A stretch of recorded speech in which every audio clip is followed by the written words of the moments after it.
let's talk about the foot. But first, let's talk about some bigger principles. And I like to learn things intuitively before I learn them theoretically, technically. I like to work from the heart before I start working from the head. Because if I work theoretically from the head, I'm learning the rules of linear perspective, of anatomy, even of canons of beauty, all that kind of stuff. I'm going to put my kitty outside because he wants to jump on my lap. There you go. So I just find it's easier and it's more productive. I can get more creative.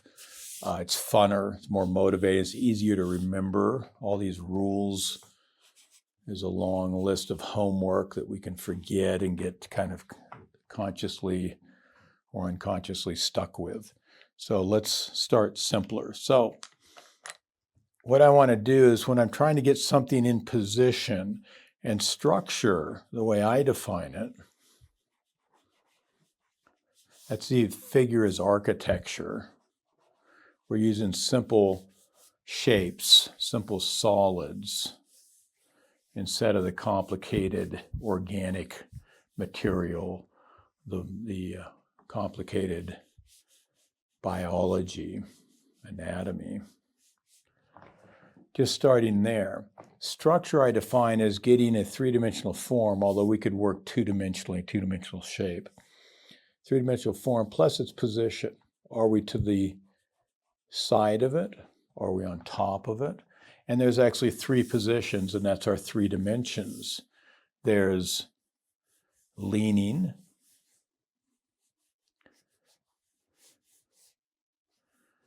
there's facing in no particular order, and there's tilting in and out of the picture plane, going into the picture plane at the top or into the picture plane at the bottom, and so on.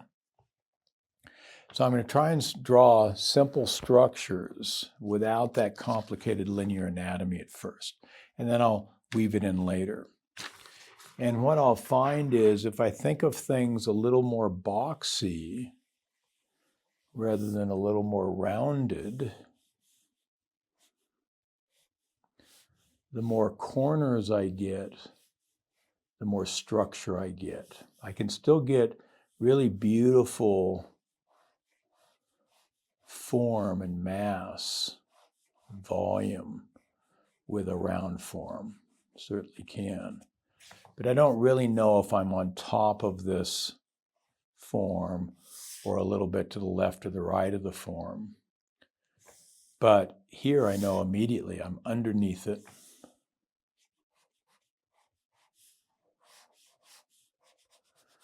And in a three-quarter position, seeing some of the side and some of the front. I've got more structure, more information. The problem is when I make it super boxy, lots of corners, it starts to look architectural, mechanical. And we want to draw things that are alive and fluid. And oftentimes if they're alive and fluid, they're watery in design.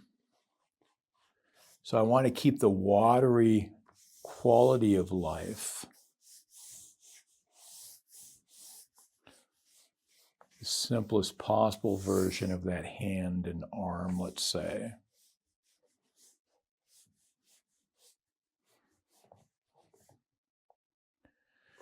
And the architecture of life, the volume, the weight, the provenance, the grounding of that, the depth of field of that. And so how can we combine both? Well, the watery quality is a lot of curves. Sometimes they're compound curves, sometimes they're simple curves, sometimes they're S curves, but they're curves. And the curves, especially down the long axis,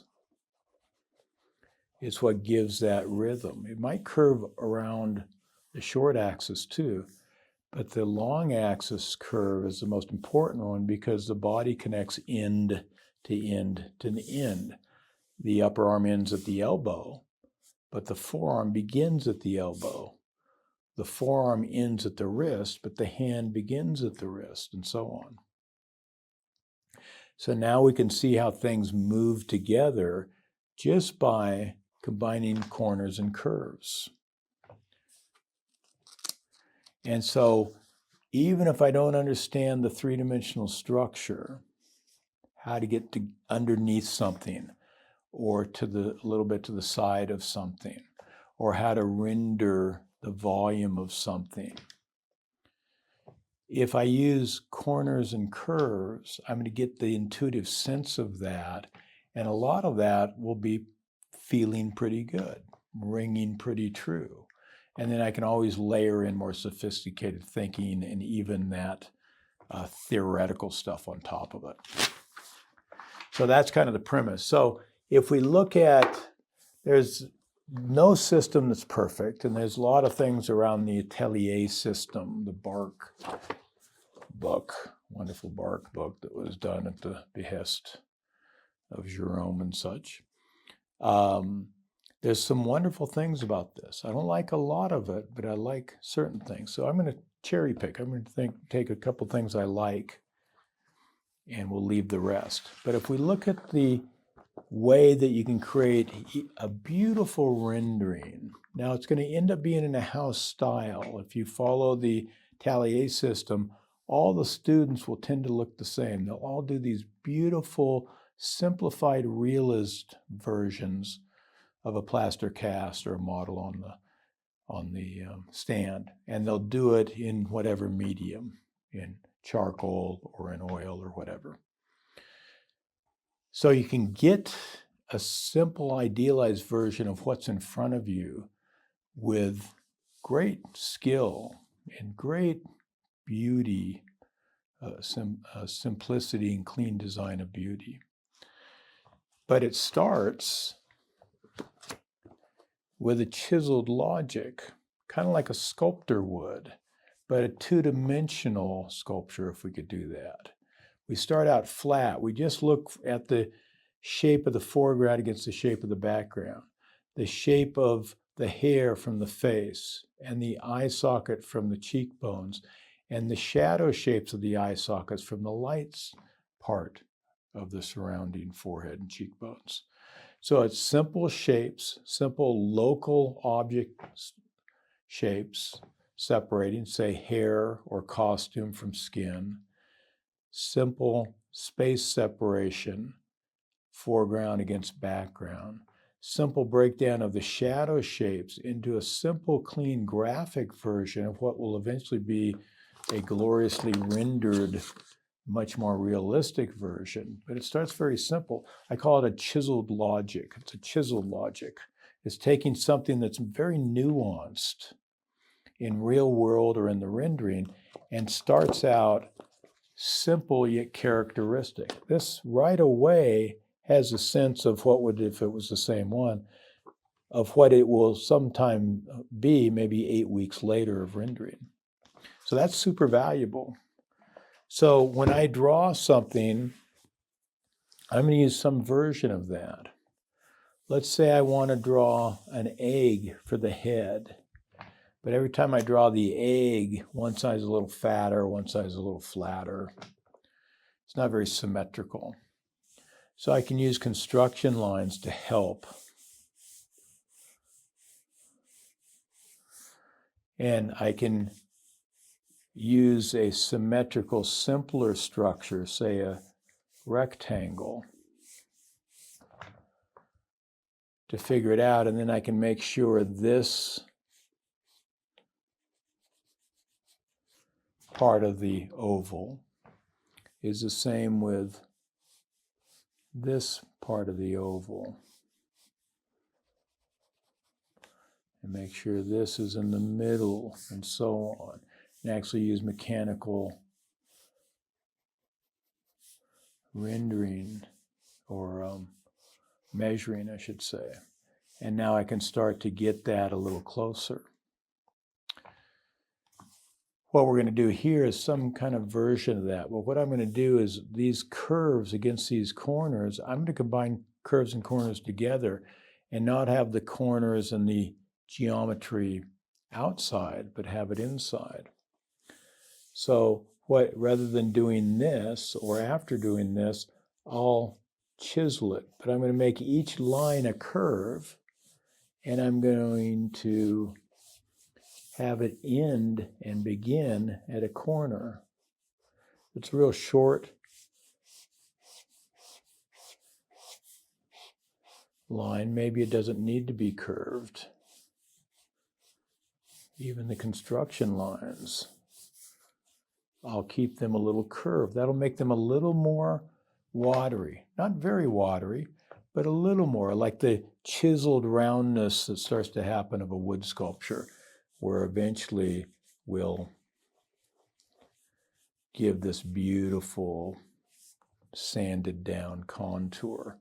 But I'll start these things out and structure these things out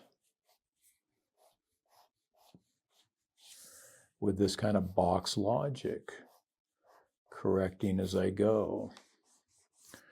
And then as I do that, I can make an ever more sophisticated, yet still relatively simple version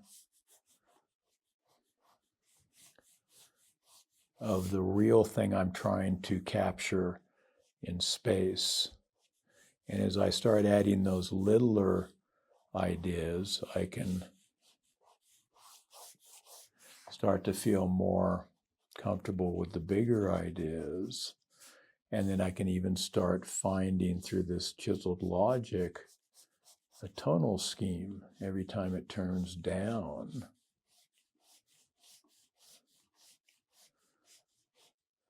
And or to the right, it gets darker. And every time it turns up and to the left, it gets lighter. And see how that works. So we can use that everywhere. So with the foot, let's look at the foot now, see how we're doing on time, make sure everything's working. So with the foot has this wonderful structure. It's actually an arch. It has the toes. I'm going to use that simple idea, and we'll just keep it straight to sit on the flat ground like it's flat earth or pavement. Has the toes and the body of the foot.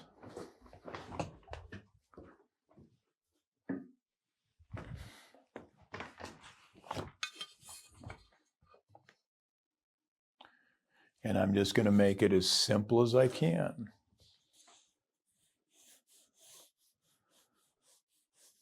Just like it's a low cut shoe. And what happens with the foot has to take all of the weight, all of the poundage of the whole body and support it and help propel it.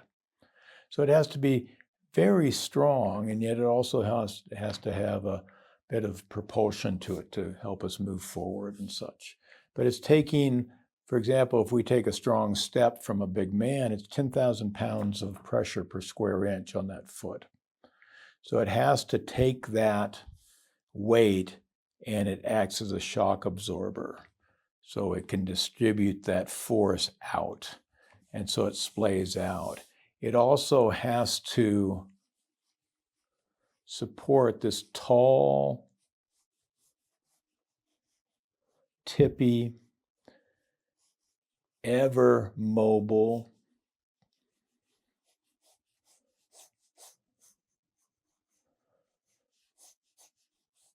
column of meat called the human body. And so oftentimes, if we want to be stable, we'll widen our stance, and then notice how the feet, if they splayed out, kind of in a duck walk, they ski slope out and distribute the force and spread the square footage like a mountain does to be stable. And the wider we can make those feet spread apart, the more stable we'll be. And you could go into the splits and it'd be like this. Super stable. The wider the base, lower the top, the stable it is. Notice that the foot itself is also a triangle. It's a right triangle with a ski slope. Notice I'm designing this with curves and corners. I can add in straights when I need to. But notice that the triangle is more stable if it wows out in both directions. If it's just a right triangle, it can tip over here. Something could push it and it would tip over and fall over. So it's better to be wider, and it is on the other side too. It widens out at the heel and then comes back down instead of a curve into an S-curve. Well, we could round this off and think of a very crude, stubby-looking toe. Same way. Like so. So notice it widens out for support. It's not so tippy that way. And it widens out a bunch here. And if we bring the feet together, we'll look at that probably next week. We'll see then the feet together, we're in a first position or whatever it is in ballet. Kids did it, but I forget. Then we've got again, an equilateral triangle. So we want to widen that base. The more we widen it, the more solid our pose will be for the whole figure. And the more grounded the pose will be, because it separates and then like water flows back, running off down the legs, over the foot, under the ground, flows off into the environment, and it helps it to feel like it's part of the environment. So I'm going to draw the foot with a heel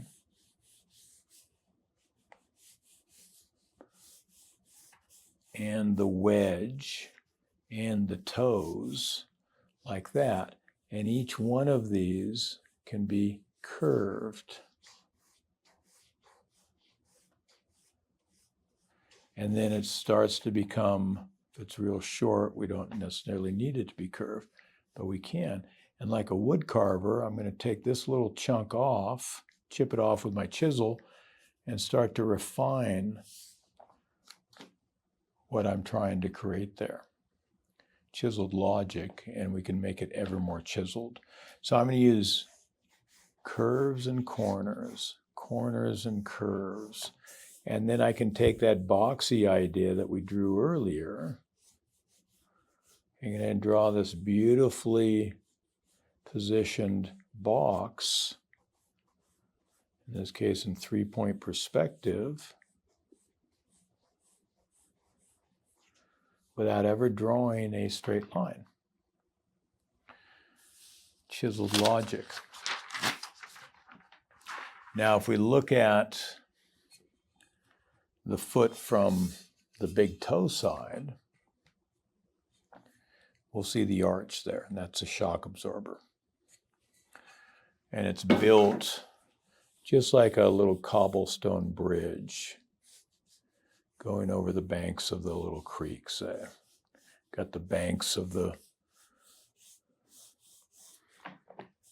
ground, canal, aqueduct, irrigation ditch, dug out, and then we create this little arch. And an arch is a stronger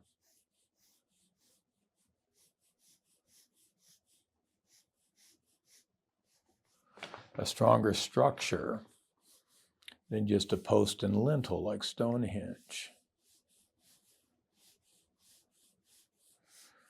This is not as strong as that because we've got now, since it's a radius here, we've got to chisel our blocks this way.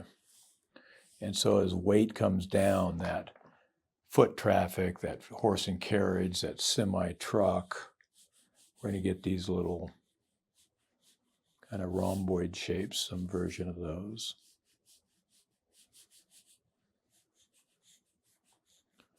And when weight comes down, it's locking in tighter. It's the beauty of those grand cathedral churches. And it took us quite a number of centuries to discover how to do that architecturally in our buildings. We were walking around the whole time with our bare feet in our bodies. But it's built like that. So we've got the foot coming here with the toes, with the arch, with the ankle and heel. We do a little pin like it's a mannequin. And then with the heel coming back, the Achilles tendon, it goes into the calf to raise us up on our toes. Lift us up. So this arch is built with the same kind of keystone shapes.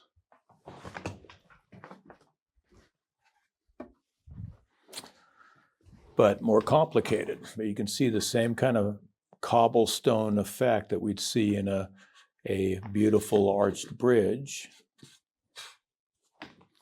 And we can see that in the arch of the foot. But the arch of the foot is only on the big toe side, not on the little toe side. Are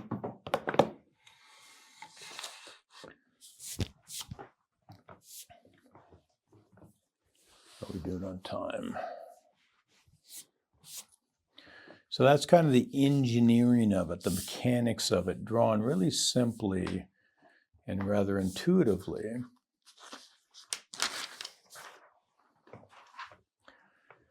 And if we looked at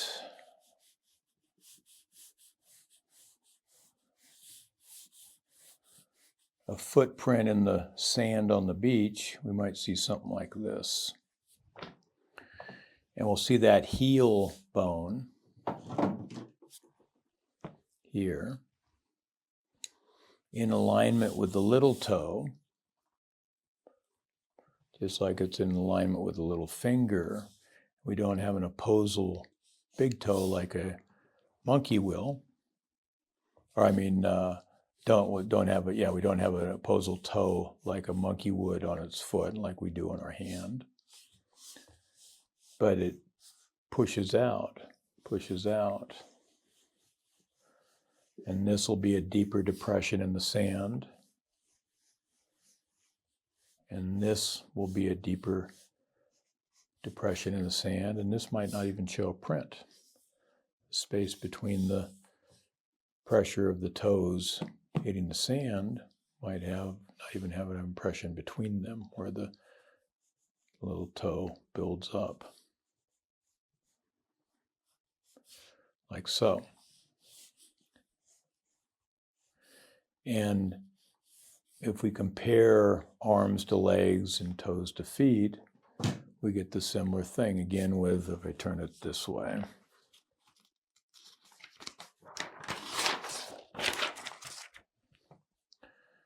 We have the pad of the thumb, the pad of the toe.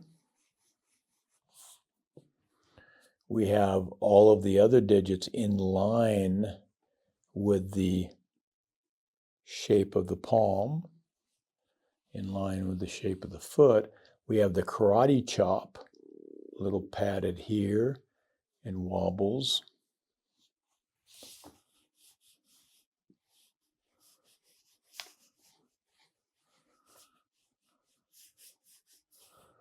And then the fingers pull out. And since the thumb is opposal,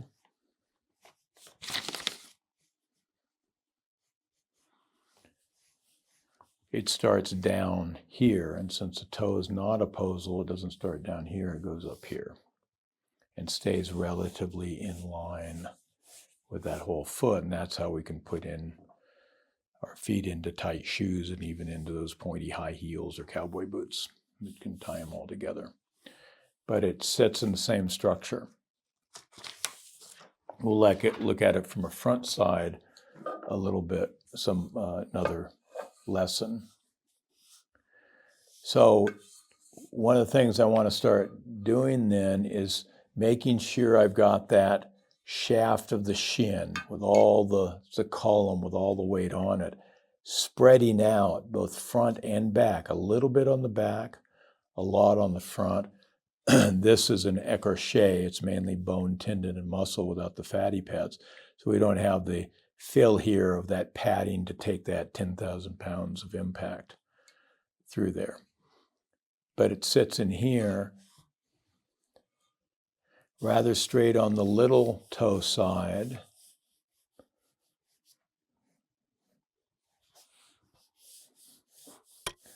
We can even think of that as a wedge coming down if we want. And next time we'll start looking at the platform that is the foot.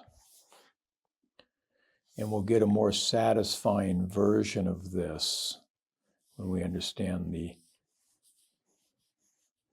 character of this a little bit better. Right now it's going to seem crude, but I want to have a platform like they're sandals with a wide base without the toes, and we'll add the toes on later. I'll show you how to do that.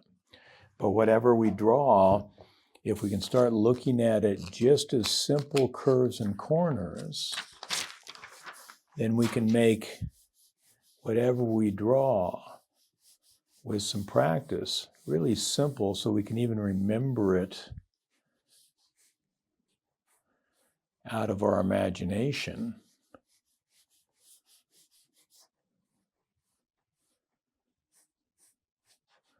And design it with this kind of chiseled logic, very box-like, more of a chiseled ball-like, maybe a conception like a drumstick, a stick with a ball on the end, like half of a dumbbell.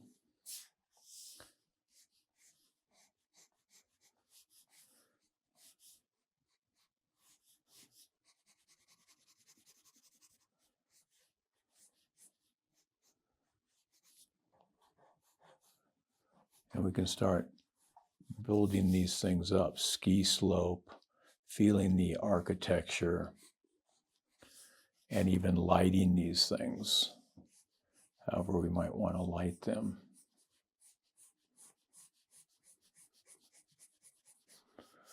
But starting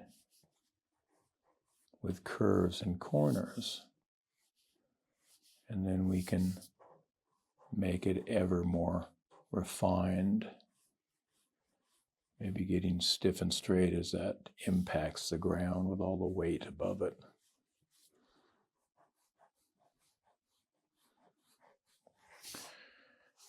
And then everything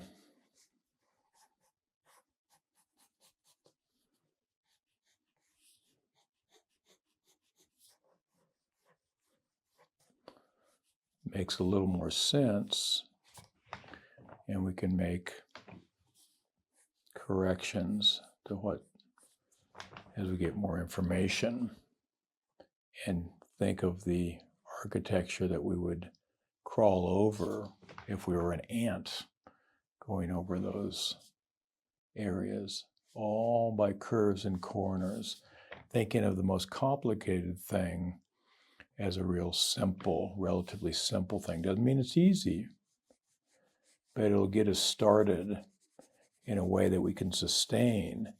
And when we get in trouble, when in doubt, simplify. Find a simpler version of that, and then begin again. And so we can take anything that might be overwhelming and break it down relatively simple. Doesn't make it easy, but it makes it more doable, more accessible. And that's kind of the basis, but in a little different way than we're doing, kind of the basis of that Atelier system, that chiseled logic.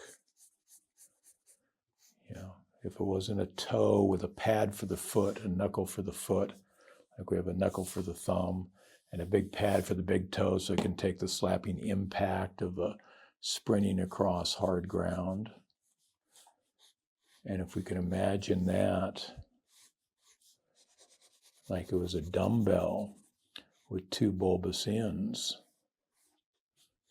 and a shaft between that's more square or more cylindrical, whatever we want, all of a sudden it makes it more doable, and it can become a design idea that can make it more personal.